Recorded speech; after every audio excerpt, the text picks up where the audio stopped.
नमस्कार शेतकरी मित्रांनो, स्वागत आहे तुमचं आपल्या या यूट्यूब चॅनलवर.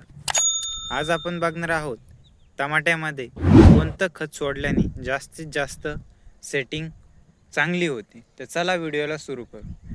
व्हिडिओ सुरू करण्याच्या आधी जर तुम्ही आपल्या चॅनलवर नवीन असाल तर चॅनल सबस्क्राईब करायला विसरू नका आणि बेल आयकॉन प्रेस जरूर करा. चला व्हिडिओ सुरू करू. आज आपण बघणार आहोत जे टमाट्यामध्ये सर्वात महत्त्वाचं असतं ते म्हणजे फुलांची आणि फळांची सेटिंग.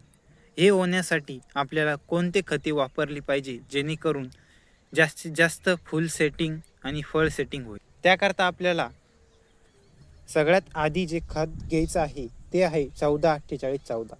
ते आपल्याला प्रति एकर 2.5 किलो घ्यायचं आहे पहिल्या डोसमध्ये आणि दुसऱ्या डोसमध्ये 2.5 किलो, असं दोन्ही मिळून 5 किलो आपल्याला सोडायचं आहे.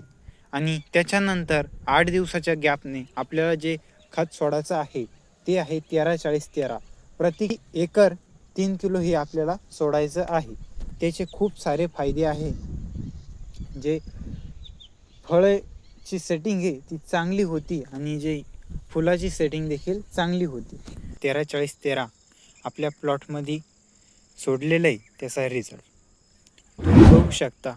इथे आपण 13-40-13 प्रति एकर 6 किलो सोडलेलं आहे. त्याचे जे रिझल्ट आहे ते तुम्ही अवश्य बघू शकता की कशा प्रकारचे टोमॅटो आहे हे जादाचे प्रमाणामध्ये लागलेले आहे आणि जी फुलांची संख्या आहे ती देखील चांगली. तुम्ही इथं पूर्ण प्लॉट बघू शकता कशा प्रकारे भारी डेव्हलप झालेला आहे आणि जो माल आहे त्याला तो सुद्धा खूप लागलेला आहे. हा जो रिझल्ट आहे हा आहे 13-40-13चा. याचा वापर तुम्ही अवश्य करा की कशा प्रकारे आपल्याला हा रिझल्ट आलेला आहे. तुम्ही बी या खताचा वापर जरूर करा आणि जास्तीत जास्त शेतकऱ्यांपर्यंत हा व्हिडिओ जरूर पाठवा. जर तुम्हाला टमाट्याविषयी कोणत्याही प्रकारची माहिती लागत असेल तर कमेंट करून जरूर सांगा. तुमच्या माहितीनुसार आम्ही व्हिडिओ बनवू. तर भेटूया पुढच्या